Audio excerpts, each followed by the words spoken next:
যে আল্লাহ পাক ওয়াদা করেছেন, তার রাসূল সাল্লাল্লাহু আলাইহি ওয়াসাল্লাম হাদিসের মধ্যে বলেছেন, ইনশাআল্লাহ তাআলা বর্তমানের এই দুর্দিন ইনশাআল্লাহ কেটে যাবে, ইনশাআল্লাহ কেটে যাবে। একটা প্রজন্ম আসবে যাদের হাতে আল্লাহ রাব্বুল আলামিন দ্বীনের বিজয়ের পতাকা দান করবেন ইনশাআল্লাহ। কত সালে কত বছর পর আমরা জানি না, কিন্তু এতটুকু জানি এটা হবে ইনশাআল্লাহ। যারা হবে, যাদের দ্বারা হবে, তারা কোশ্চিনকালেও এরকম রিয়া, অহংকার, হিংসা বিদ্বেষ, আইওয়াস, হারামখোর, দুনিয়ামুখিতা এ ধরনের সংস্কৃতিতে অভ্যস্ত হবে না ইনশাআল্লাহ। যাদের দ্বারা হবে দেখবেন তারা তাওহীদপন্থী হবে, সুন্নাহপন্থী হবে, হালাল খাবে, ওদের পারিবারিক আদর্শ ঠিক থাকবে, ওদের মাঝে ঐক্য থাকবে এবং নিজের জান মাল সময় শ্রম দিয়ে তারা আল্লাহর পথে কাজ করবে ইনশাআল্লাহ। দেখে নিয়েন তাদের দ্বারা ইসলামের বিজয় হবে ইনশাআল্লাহ। মাঝখান থেকে কি হলো?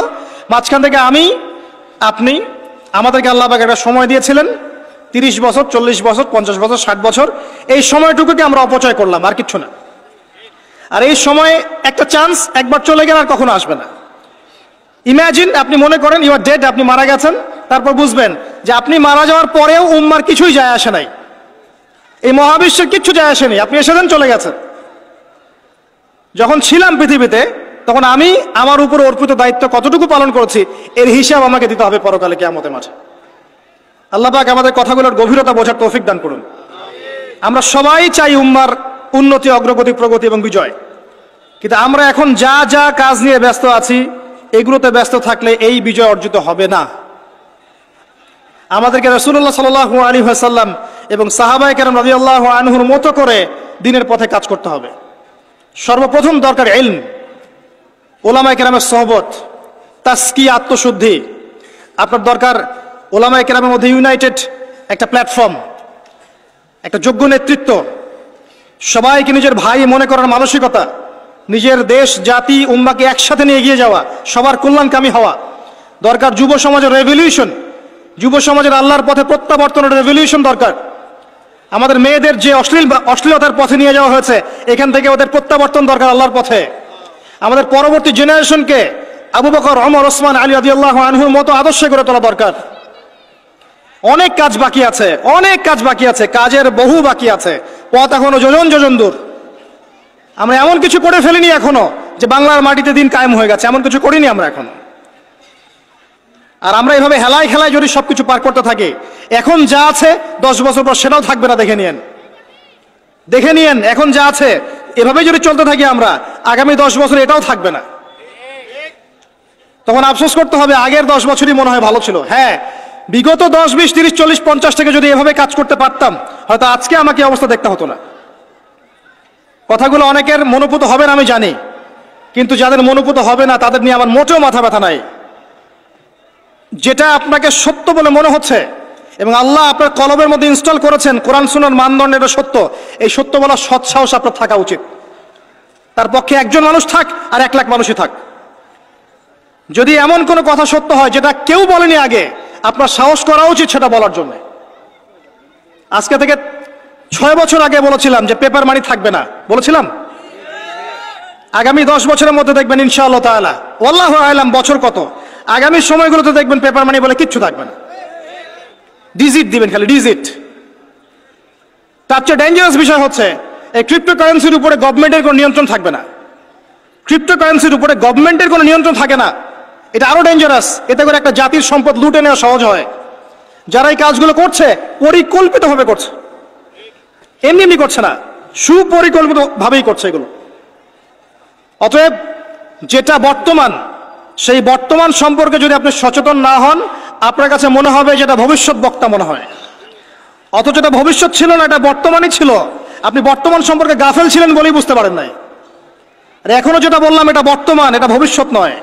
বর্তমান সম্পর্কে গাফেল থাকলে আপনি বুঝতে পারবেন না।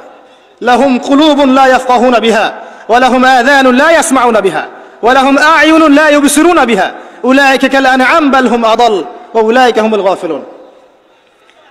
আজকের বক্তব্যের টপিক এটা ছিল না যে আমি আলোচনা করলাম, আমি অন্য কিছু চিন্তা করেছিলাম, কিন্তু আমি আশা করি এই কথাগুলো আপনাদের কাজে দিবে, এই কথাগুলো মানুষের কাছে ছড়িয়ে যাবে ইনশাআল্লাহ।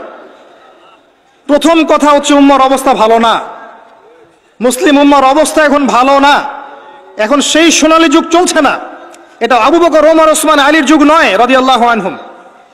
এটা উসমানীয় খেলাফত নয়, উমাইয়া আব্বাসীয় ফাতেমি খেলাফত নয়, এটা মিশরের মামলুক শাসন নয়, কর্ডোবার ইসলামিক খেলাফত নয়, এটা তো অটোমান এম্পায়ারদের মতো সময়ও নয় যখন অ্যাটলিস্ট একটা শেল ছিল। এতিম অবস্থায় আছি আমরা। সারা ওয়ার্ল্ড ওয়াইড তাকান, দেখবেন মুসলিমদের স্বতন্ত্র কোনো খেলাফা স্টেট নাই, আছে? পুরো মুসলিম উম্মার দিকে তাকান, যেদিকে তাকাবেন সেদিকে মুসলিমরা মার খাচ্ছে দেখবেন। যে কোনো কান্ট্রি বেছে নেন দেখবেন মার খাচ্ছে। পুরো উম্মার দিকে তাকান, মুসলিমরা আছে সবচেয়ে বড় সুদখোর, মুসলিমরা সুদ খাচ্ছে।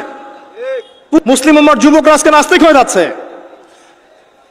জেনারেল লাইনে পড়া ম্যাক্সিমাম যুবক কোরআন তেলাওয়াত করতে পারে না।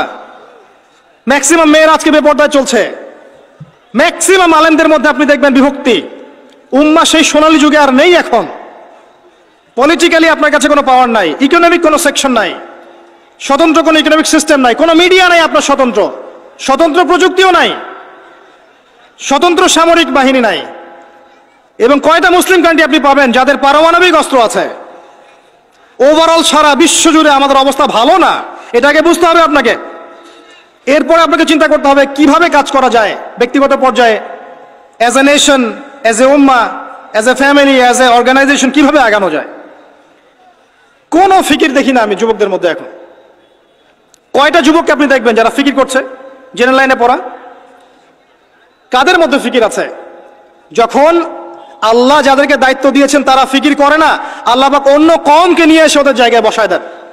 ইস্তাবদিল কওমান গায়রাকুম সুম্মা লা ইয়াকুনু আমসালাকুম, আল্লাহ সূরা মুহাম্মাদের মধ্যে বলেছেন, ইন তানসুরুল্লাহ ইয়ানসুরুকুম, তোমরা আল্লাহকে সাহায্য করলে আল্লাহ সাহায্য করবেন। আমরা যদি আল্লাহ দিনকে সাহায্য না করি, দিন কি এমনি এমনি প্রতিষ্ঠা হবে নাকি? ইন্নাল্লাহা লা ইউগাইয়িরু মা বিকওমিন হাত্তা ইউগাইয়িরু মা বিআনফুসিহিম, যতক্ষণ আল্লাহ পাক ততক্ষণ কোন জাতির অবস্থা পরিবর্তন করেন না যতক্ষণ ওই জাতি তার অবস্থা পরিবর্তনের চেষ্টা করে না। অবস্থা আপনার কাছে ব্যাখ্যা করলাম, উম্মার অবস্থা কি সারা ওয়ার্ল্ডে। এখন আপনি নিজে ব্যক্তিগতভাবে চিন্তা করেন কি করা যায়। অপশন আছে কয়েকটা আপনার সামনে। যেমন করে চলছেন ফিরছেন এভাবেই চলেন ফিরেন। এক সময় হায়াত শেষ হবে, মারা যাবেন, শেষ। এই দুনিয়ার জীবনে ভোগ বিলাস, টাকা পয়সা, বাড়ি গাড়ি সব পাবেন, কোনো সমস্যা নাই। এক সময় হায়াত শেষ হয়ে যাবে, আপনি ডেড, এবং আপনার নাম ইতিহাস থেকে মুছে যাবে। পৃথিবী থেকে এমনভাবে চলে যাবেন যেন পৃথিবীতে কখনো আসেনি নাই।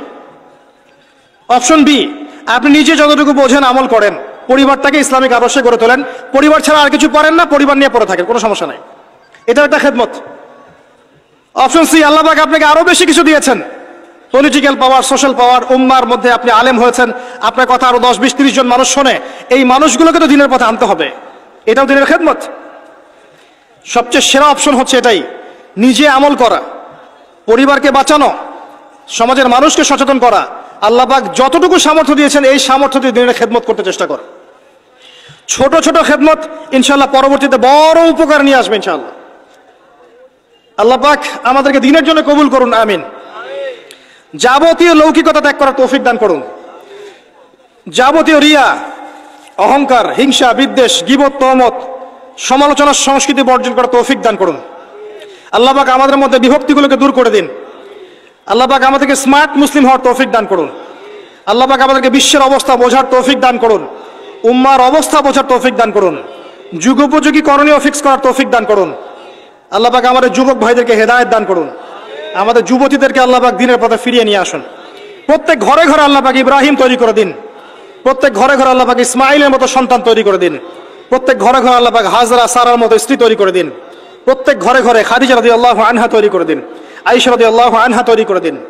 আল্লাহ পাক যুব সমাজকে রাসূলুল্লাহ সাল্লাল্লাহু আলাইহি ওয়াসাল্লামের সাহাবীদের মতো কবুল করুন, এবং আগামী এই 50 বছরে যে লড়াই সামনে আসতে যাচ্ছে, আল্লাহ পাক এই লড়াই উম্মাকে যেন বিজয়ী করেন, আল্লাহুম্মা আমিন।